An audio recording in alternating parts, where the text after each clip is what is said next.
So கிட்ஸுக்கு வந்து summer டைமில் என்ன மாதிரியான ஃபுட்ஸ் வந்து கொடுக்கக்கூடாது அப்படிங்கிறத பார்த்துடலாம்.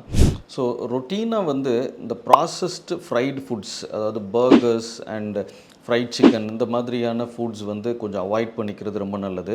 இது சம்மர் டைமில் கொஞ்சம் நீங்கள் ரெகுலராக கொடுக்கறதுனால இன்டைஜஷன் ப்ராப்ளம்ஸ் வந்து கொஞ்சம் அதிகமாக வர வாய்ப்பு இருக்குது. ஹை சால்ட் கண்டென்ட் டயட்டுமே கண்டிப்பாக நீங்கள் அவாய்ட் பண்ணணும். ஸோ இந்த ஹை சால்ட் கண்டென்ட் டயட் நீங்கள் கொடுக்கறதுனால என்ன ஆகும்னா வாட்டர் ரிட்டென்ஷன் வரும். ஸோ குழந்தைகளுக்கு வந்து நிறைய தாகம் இருக்கும். அந்த தாகம் இருக்கிறதுனால குழந்தைங்க இன்டேக் தண்ணி எடுத்துகிட்டே இருப்பாங்க. பட் அந்த தாகம் தீராது. ஸோ அதனால் வாட்டர் ரிட்டென்ஷன் ஆகிறதுக்கான வாய்ப்புகள் ரொம்ப அதிகம்.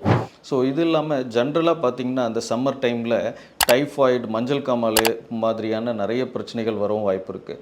ஸோ இதெல்லாம் எதனால் வருது அப்படின்னு பார்த்திங்கன்னா, மாஸ் குக்கிங் பண்ணுற இடங்கள், இந்த restaurants, hotel or any function, இந்த மாதிரி இடங்களில் வந்து கொஞ்சம் அன்ஹைஜீனிக்கான ஃபுட்ஸ் ப்ரிப்பரேஷனால் வரதுக்கான வாய்ப்பு இருக்குது. ஸோ சம்மர் டைமில் முடிஞ்ச அளவுக்கு கிட்ஸுக்கு வந்து அவுட் சைட் வெளியில் குக் பண்ண ஃபுட்ஸோ எனி ஜூஸஸ் என்னவாக இருந்தாலும் வீட்டில் ப்ரிப்பேர் பண்ணி கொடுக்குறது சேஃபர். இங்கே வெளியிலேருந்து ப்ரிப்பேர்ட் ஃபுட்டை கொடுக்கும்போது கண்டிப்பாக நிறைய ப்ராப்ளம்ஸ் வர்றதுக்கு வாய்ப்பு இருக்குது. தேங்க்யூ.